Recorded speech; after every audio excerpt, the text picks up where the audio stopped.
Well, as I said before, we're going to talk about the prophet Amos. We'll just have a look at the very first verse of Amos because it gives you a great deal of information about who we're speaking about.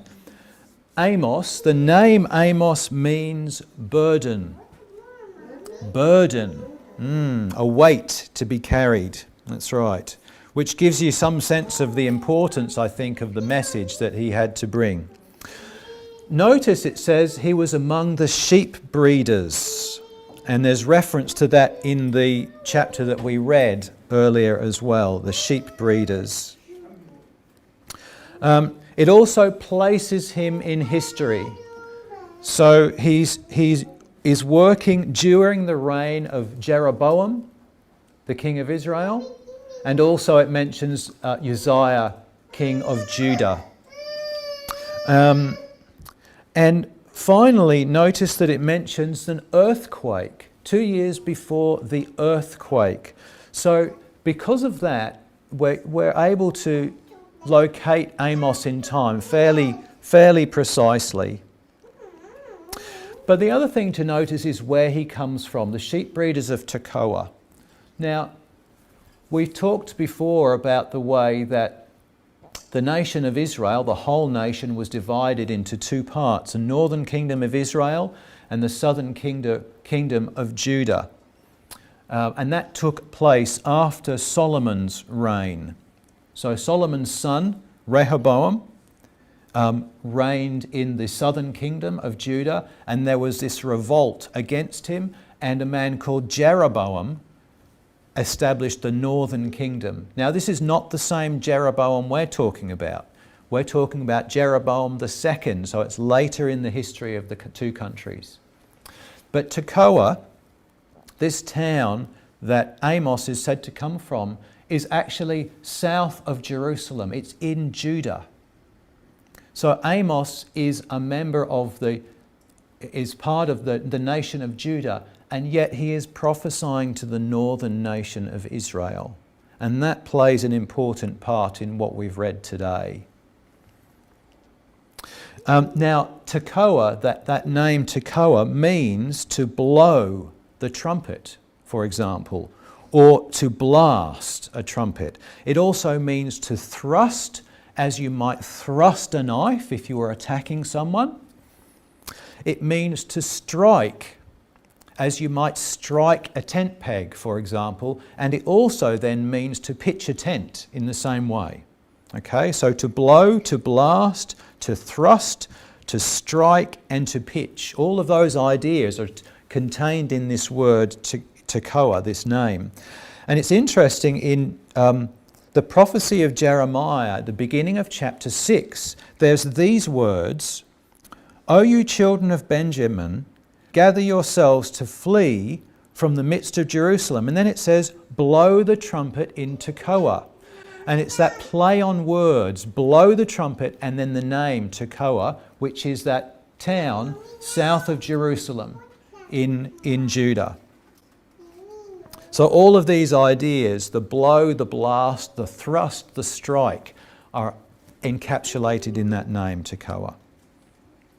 They're all indicative, in a sense, of Amos's ministry to that northern kingdom of Israel. I want you to notice a couple of things. I want you to notice the prophet's concern for the nations, for the nation of Israel in particular. So at the beginning of that chapter, we had those three visions. We had the vision of the locusts, the vision of the fire, the vision of the plumb line. And in the first two, Amos sees the vision as a threat to the people and says and prays to the Lord that it might not happen. And then the threat is withdrawn. So that happens to the locusts, it happens to the fire, and then the plumb line is a very different vision. And it shows really for us the concern that Amos has for this people that he's speaking to. However, Amos is accused of conspiracy against the king by this man Amaziah, who is the priest at Bethel. So Amaziah says these words. He says, "Go, you seer, Flee to the land of Judah. There eat bread and there prophesy. But never again prophesy at Bethel, for it is the king's sanctuary and it is the royal residence. Now, I wonder what you think about the idea of a professional prophet. A professional prophet, one who prophesies for money. Now, it was a common practice in those days that there would be bands of these men roaming around the countryside, and they would be prophesying, and they would be paid to do so by the people who hear their words, almost like a busker on the street in a way. And we see this in the books of Kings with the men who travel around with the prophets Elijah and Elisha. Both talks about these men, the prophets or the sons of the prophets. And when Amaziah says this, there eat bread, what he's really saying is go and earn your bread there. Go and earn your bread in Judah. Go take your prophecy to Judah and harass them. Leave us alone. We don't want to hear what you have to say.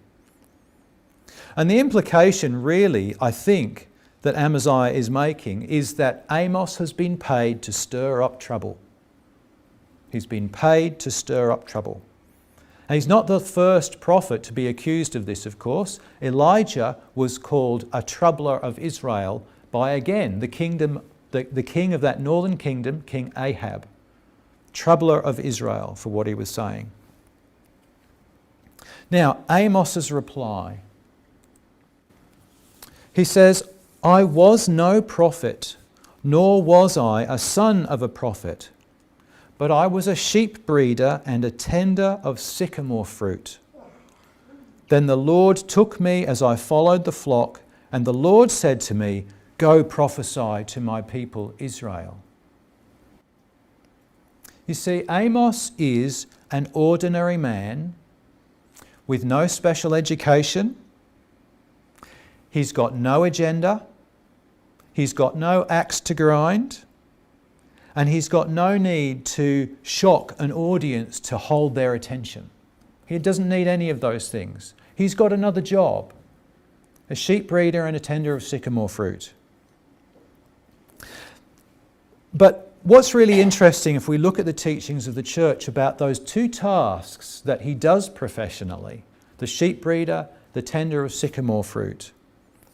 Well, think about the other shepherd that we hear of in the Word, and that's the Lord. There are many passages from the Gospels I could have chosen this morning. I actually had another one picked out before I settled on the one that I used. Of the Lord as our shepherd, and the care and concern he has for our welfare, and the way that he leads us. You see, that's encapsulated in the person of Amos, this prophet. Now, the sycamore fruit, it's actually a type of a fig. And again, looking at the teachings of the church, we have three fruits that play a key and significant part through the Bible. And they are the olive, the vine, and the fig. And they represent three different aspects or three different levels of existence or being. So the olive, which yields oil, signifies what is celestial, what is of love, the deepest part of our psyche, of our soul. The vine, from which we get wine,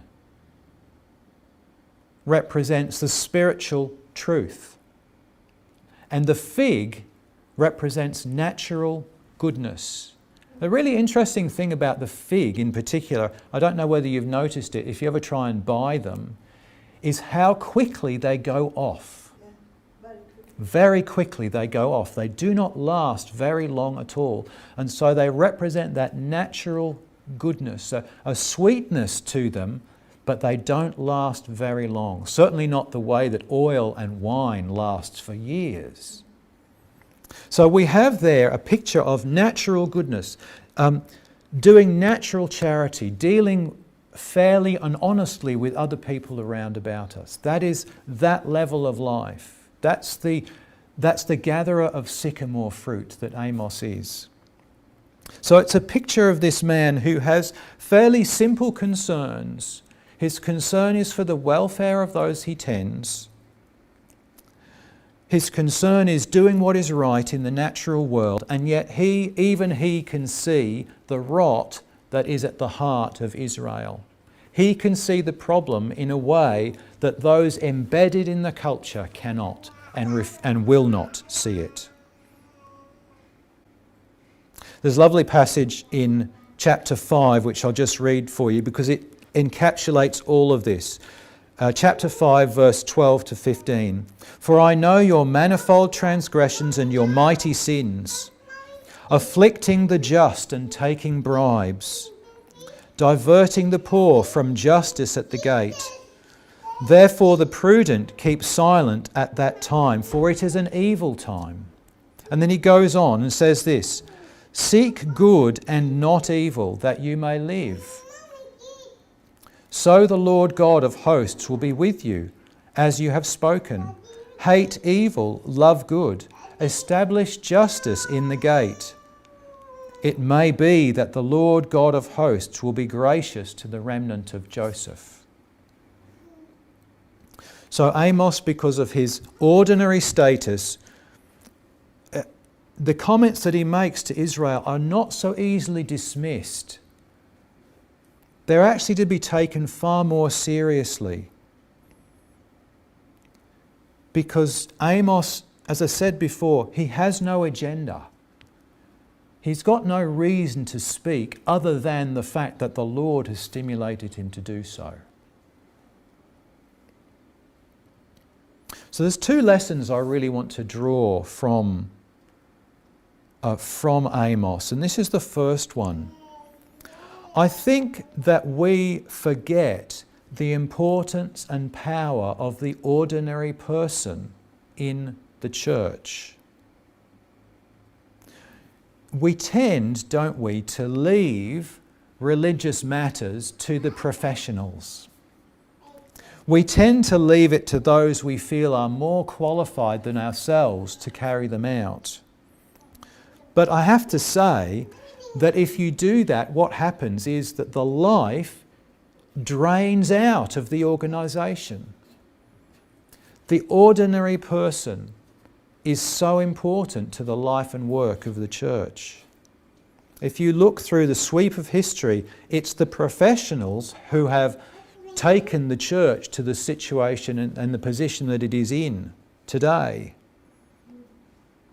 And if we get rid of the ordinary person, if we leave it to the professionals, then at best religion will only be a sort of a surface and a superficial observance. There'll be no more. There'll be no meaning to it.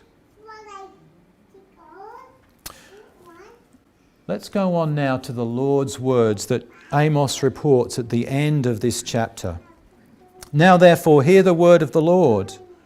You say, do not prophesy against Israel, and do not spout against the house of Isaac. Therefore thus says the Lord, your wife shall be a harlot in the city. Your sons and daughters shall fall by the sword. Your land shall be divided by survey line. You shall die in a defiled land, and Israel shall surely be led away captive from his own land. And my second lesson from this book is that the word, the plumb line which the Lord holds up against our life, is an inconvenient truth. It is there to disturb our complacency and to awaken our spirit. And we dismiss it at our peril. But dismiss it, we do. We do dismiss the word, and all too often. And it reminds me of this. I don't know whether I've spoken about this in this context before. I know I've mentioned it to a few others. The Disney movie Encanto. I wonder if anyone has seen it. Well, if you want to see a children's movie with a great depth to it, then I can only recommend this film. It really is a quite amazing story. Now, this is not the main character. This is Bruno. Now, the interesting thing about Bruno is the prophet. He is the seer. The story revolves around this family who each time I think the family member reaches the age of 5, they're given a supernatural gift of some kind. And Bruno's gift is to see. He can see the future. He can tell what is going to happen. He is the truth teller. But the story is that Bruno's truth telling becomes inconvenient. It becomes uncomfortable and it becomes unwelcome. So what happens is Bruno disappears and no one knows where Bruno has gone. But the interesting thing is, as the film unfolds, it turns out that Bruno is living in the walls of the house. And he yearns to be acknowledged. Have I scared her, have I? Oh dear. I'll turn that off. So Bruno lives within the walls of the house. He yearns to be acknowledged by the rest of the family, although he's hiding. And he yearns to be acknowledged because of not his own welfare, but the welfare of the family. Now here's the thing, you see, if you lived in a house where the walls are in danger of collapsing, would you want to know? Yes, I think you would. Which of course is the reason for the plumb line. The thing is that is exactly our spiritual state. We live in a house where the walls are in danger of collapsing. And we tend, many of us, to bury that deep within our psyche and forget that point. Now imagine you have a house where the walls are in danger of collapsing in an earthquake, and you can see that the danger, the peril is so much more imminent. And I'll just share with you what Swedenborg says about earthquakes in the writings. Earthquakes signify changes of state in the church, because the earth signifies the church. And because in the spiritual world, when the state of the church is perverted anywhere and there is a change, there is an earthquake.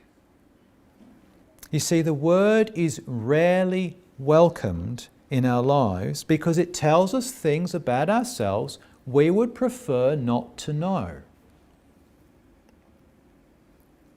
Yet our life depends on it. You know, it's interesting, the Lord, in another passage, he talks about the way that a prophet is never welcome in his own country. Amos is told, "Go away, foreigner. You don't belong here, you belong in Judah. Go and prophesy in Judah. Cause your offence in Judah. Leave us alone." And so, which is it? Amos or the Lord? Is it the fact that the truth is too familiar or not familiar enough? The fact is, if the truth causes us offence, we take any excuse to get rid of it. So it can be both too familiar and not familiar enough to us. I would go so far as to say that if you read the word and you are not offended, you're not reading the word correctly. That seems a harsh thing to say, but I believe it is true. You are not reading the word correctly. I pose another question to you. If you put yourself in this story, this argument between these two men, between Amos and Amaziah, the priest, the priest at Bethel, the one who's got the official position, Amos the prophet who's come in and is telling this bad news. If you put yourself in that story, who do you see yourself as? Do you see yourself as Amos, or do you see yourself as Amaziah? I would think most of us probably would like to see ourselves as Amos, the man who carries the important news to this nation of Israel who won't listen. The thing is that Amos represents the Lord. That's not for us to do, in a sense. The Lord might use us on occasion to take that role, but that's not really what the word is talking to us about. The word is actually placing us in Amaziah's shoes. So often we like to see others disturbed by the word, and we forget the fact that the word ought to disturb us.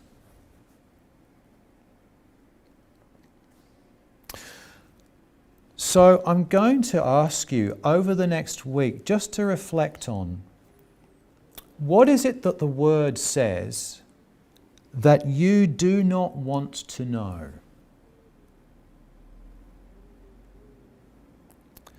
How does the truth live unacknowledged in the walls of your own house?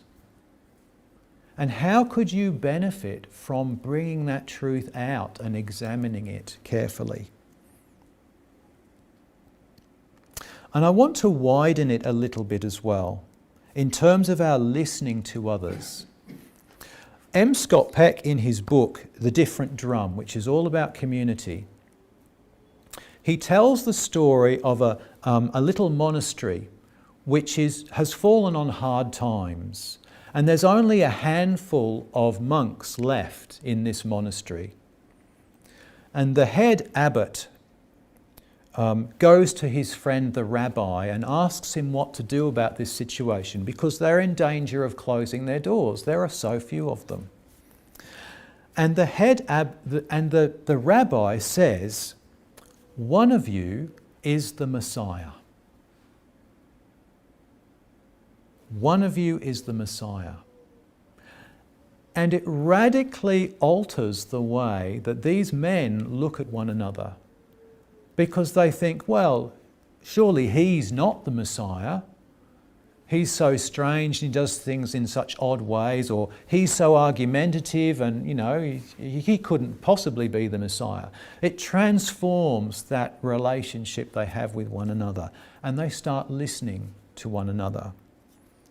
And it made me think, how is it that other people might speak the word into my life?